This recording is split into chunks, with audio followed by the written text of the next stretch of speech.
Welcome back to part 3 of servicing that fancy shower aquarium. We've prepared ourselves with salt water, with reverse osmosis water. We've brought along a clean set of decorative corals.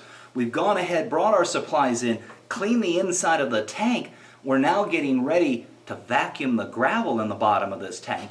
We're using a typical siphon vacuum, and we're ready to start siphoning that water out of the tank.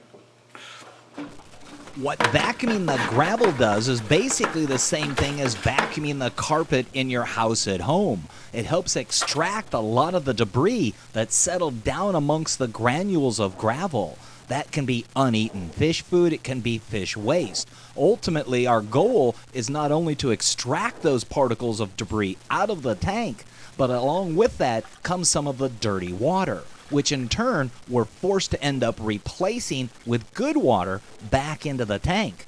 You'd be amazed at just how much debris actually is in the gravel.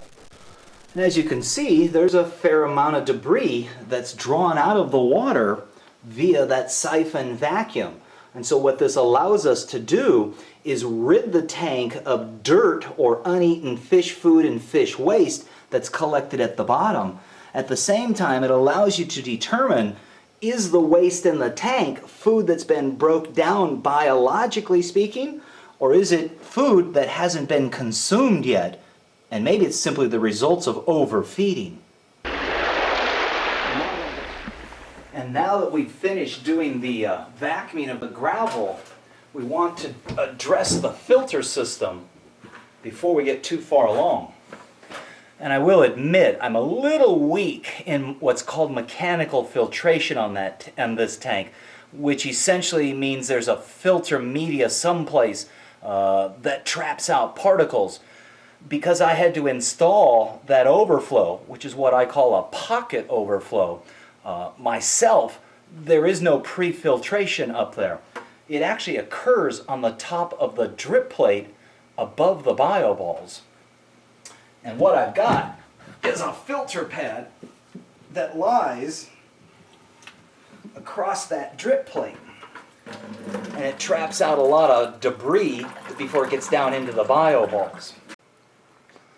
And I've got some replacement filter pads back here, already pre-cut, that we can slide into position.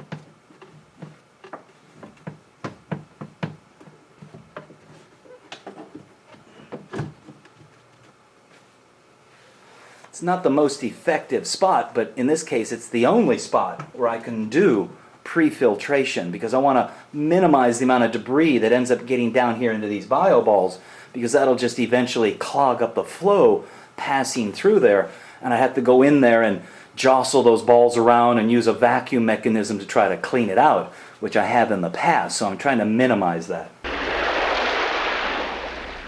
And here's where those 5-gallon jugs come into play.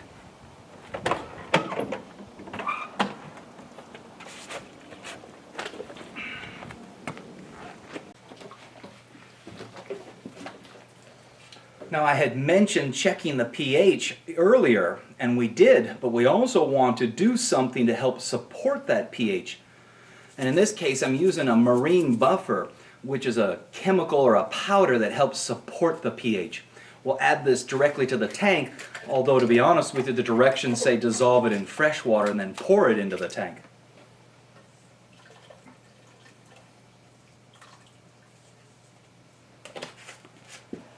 We'll now go ahead and start adding the water back to the system. Here's where the 5-gallon jug version might not come in so handy. Each one of those jugs is just about 45 pounds, and of course you have to lift it to the top of the ladder to pour it into the tank. But I still believe this is the best way for this application. Now we went ahead and added that full 5-gallon jug of reverse osmosis fresh water to the system in compensation for the amount of water that evaporated earlier. We'll then take the 20 gallons of salt water, introduce that. At least it's a way of helping to dissolve that fresh water or blend that fresh water in with the salt water a little more smoothly or effectively.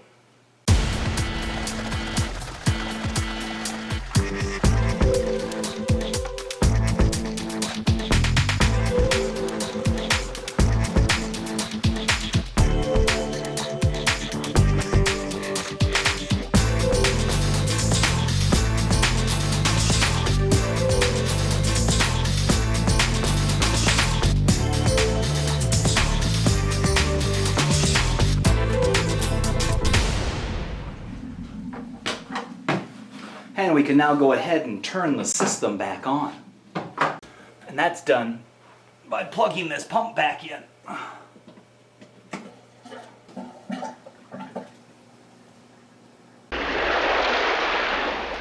So we've got to the point where we're starting to put the decorations back into the tank.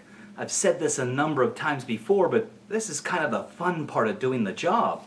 It's the art part of doing the job. It's what I think the bottom of the ocean should look like, utilizing the corals that I have to work with. And keeping in mind that it's different every time I do the aquarium.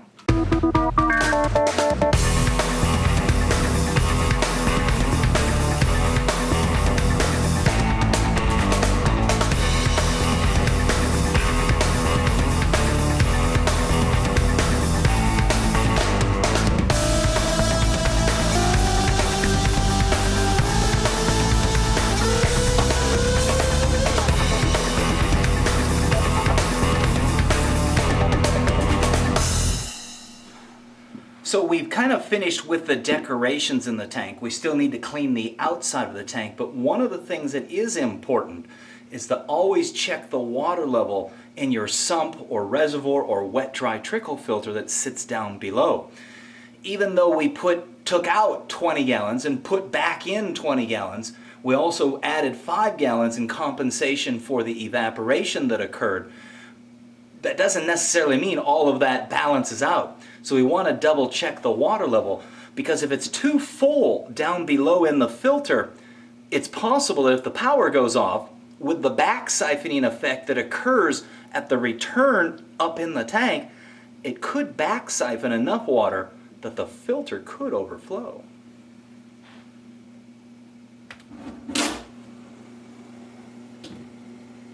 So here's our wet-dry trickle filter down below. This is the line that we predetermined is the maximum amount of water that we want the filter to hold, because we've already found out how much will back siphon. And typically if the power were to go off and that water level was not beyond my mark, the water would stop about 1 inch to 2 inches before it got to the top of the wet-dry trickle filter. As you can see right here, we're just about 1/2 inch over, so we'll probably siphon out just a little bit of water out of the tank. But that's pretty darn close to balancing what we took out versus what we put in. So we'll go ahead and do that. We'll start cleaning the top of the tank, and then we can get on with our next service. So depending upon what your tank is made out of will determine what kind of cleaner you use. This is an acrylic tank, so we have to use a cleaner polish that's specific for acrylic material. I would not use regular Windex on an acrylic tank because Windex has ammonia in it, and that'll eventually cause the material, the acrylic, to frost. So if you've got a glass tank, Windex is okay. Just be careful you're not squirting it in the tank, because that is a bottle of ammonia. If you're using an acrylic aquarium, seek out a cleaner and polish that is specific for acrylic aquariums. And that's the basics to servicing a saltwater aquarium from an aquarium maintenance standpoint. Make sure to come on back for future episodes as LA Fishguys approaches its 100th episode here in the near coming future. And always, keep moving forward.